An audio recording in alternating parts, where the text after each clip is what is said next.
জলপাইয়ের আচারের মধ্যে এই আচারটা কিন্তু অন্যতম একটি মজাদার আচার। হ্যালো এভরিওয়ান এন্ড আসসালামু আলাইকুম।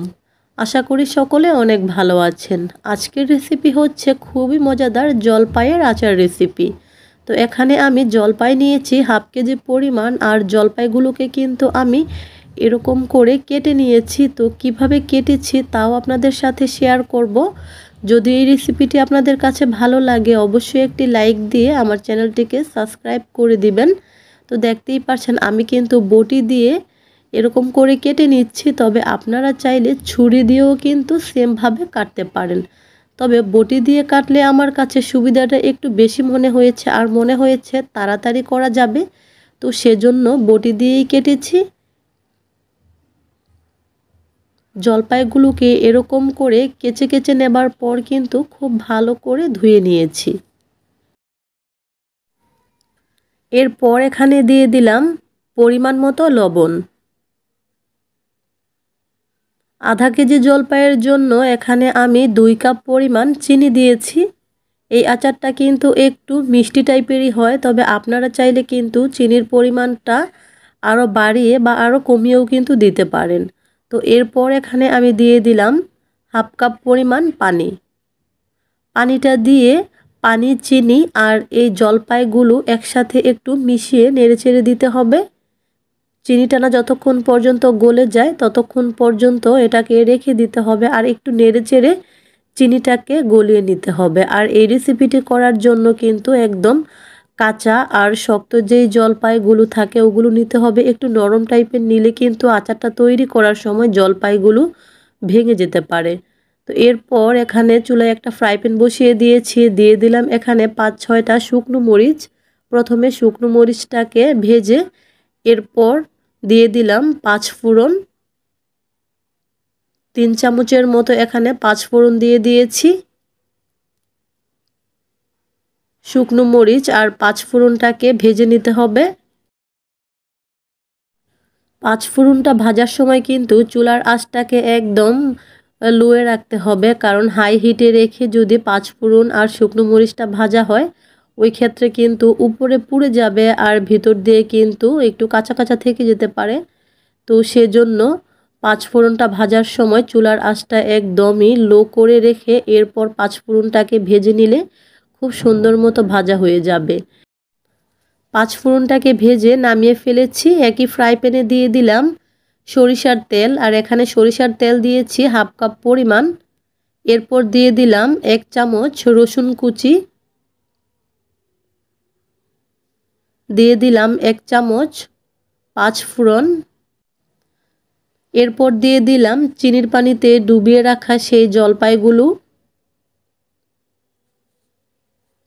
তো এরপর সব কিছু খুব ভালো করে মিশিয়ে এরপর নেড়েচেড়ে দিতে হবে।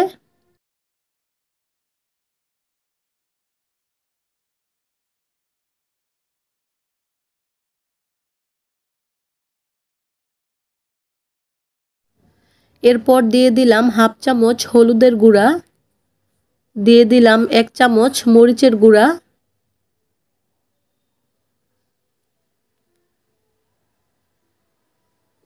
আবারও নেড়েচেড়ে মিশিয়ে নিব। এরপর ঢেকে রান্না করে নিতে হবে প্রায় 20 মিনিটের মতো। চুলার আঁচটাকে কিন্তু এই পর্যায়ে মিডিয়ামে রাখতে হবে। অলরেডি কিন্তু জলপাইয়ের কালারগুলো চেঞ্জ হয়ে গিয়েছে। মাঝখানে কিন্তু 5 মিনিট পর ঢাকনাটা খুলে যেই 5 ফোড়নটাকে ভেজে গুঁড়ো করে রেখেছিলাম ওখান থেকে 1 চামচ পরিমাণ 5 ফোড়ন এখন দিয়ে দিলাম। বাকি অর্ধেক যে 5 ফোড়ন আছে ওটা কিন্তু লাস্টে দিতে হবে। তো 5 ফোড়নটা দিয়ে নেড়ে চেড়ে আবারও ঢেকে রান্না করে নিব। এরপর দিয়ে দিলাম এখানে হাফ চামচ টালা সেই শুকনো মরিচের গুঁড়াটাকে। আবারও খুব ভালো করে নেড়ে চেড়ে ঢেকে রান্না করে নিব। খুব বেশি নাড়াচাড়া কিন্তু করা যাবে না, তাহলে কিন্তু জলপাইগুলো একটু ভেঙে যেতে পারে। তো সেজন্য চুলার আঁচটাকে মিডিয়ামে রেখে আর আস্তে আস্তে নাড়াচাড়া করে আচারটা তৈরি করে নিতে হবে। খুব সুন্দর একটি কালার কিন্তু অলরেডি চলে এসেছে আর জলপাইটাও কিন্তু 80% মতো সিদ্ধ হয়ে গিয়েছে। এরপর ঢাকনাটা খুলে আবারও নেড়ে চেড়ে দিচ্ছি। অসম্ভব মজাদার জলপাইয়ের এই আচারের রেসিপিটি বানাতে কিন্তু খুবই কম সময় লাগে আর সংরক্ষণও কিন্তু করে রাখতে পারবেন আপনারা প্রায় 6 মাসের মতো।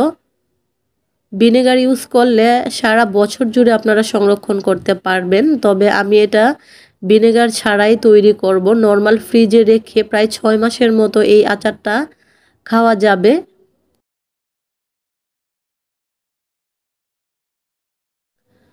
এই পর্যায়ে কিন্তু পানিটা অনেকটাই শুকিয়ে এসেছে। আলতোভাবে নেড়েচেড়ে দিচ্ছি, খুব বেশি নাড়াচাড়া করা যাবে না। আচারটা কিন্তু অলরেডি হয়ে গিয়েছে।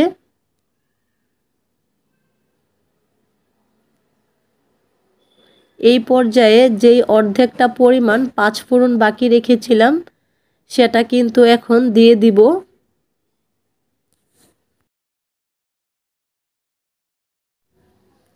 5 ফোড়নটা দিয়ে আবারও কিন্তু আলতোভাবে নেড়েচেড়ে দিতে হবে। আচার তৈরি করার সময় আপনারা একটা টিপস মনে রাখতে পারেন, যখন আপনারা 5 ফোড়নটা গুঁড়ো করে নেবেন তখন কিন্তু আচারটা নামানোর ঠিক 5 মিনিট আগে 1 থেকে 2 চামচ 5 ফোড়ন দিয়ে দিবেন, তাহলে দেখবেন আচারের টেস্টটা খুবই ভালো আসবে আর অন্য রকমের একটি ফ্লেভার আসবে আচার থেকে। তো এই পর্যায়ে কিন্তু সেই গুঁড়ো করে রাখা আর বাকি রাখা 5 ফোড়নটা দিয়ে দিয়েছি। আরও শুকনো মরিচটাকে যে তেলে গুঁড়ো করে রেখেছিলাম ওটাও কিন্তু এখানে আমি দিয়ে দিয়েছি, যেহেতু এই আচারটা টক ঝাল মিষ্টি হবে। তো এই পর্যায়ে কিন্তু আচারটা হয়ে গিয়েছে। আচারটাকে কিন্তু আমি চুলা থেকে নামিয়ে ফেলেছি। দেখতেই পারছেন কতটা সুন্দর হয়েছে কালারটা, আর মাশাল্লাহ খেতেও কিন্তু অসম্ভব মজার হয়েছিল। আশা করি আজকের এই সহজ মজাদার আচারের রেসিপিটি আপনাদের কাছে ভালো লেগেছে। যদি ভালো লাগে একটি লাইক দিবেন। আবারও বলছি সকলকে অসংখ্য ধন্যবাদ জানিয়ে বিদায় নিচ্ছি। আল্লাহ হাফেজ, আসসালামু আলাইকুম।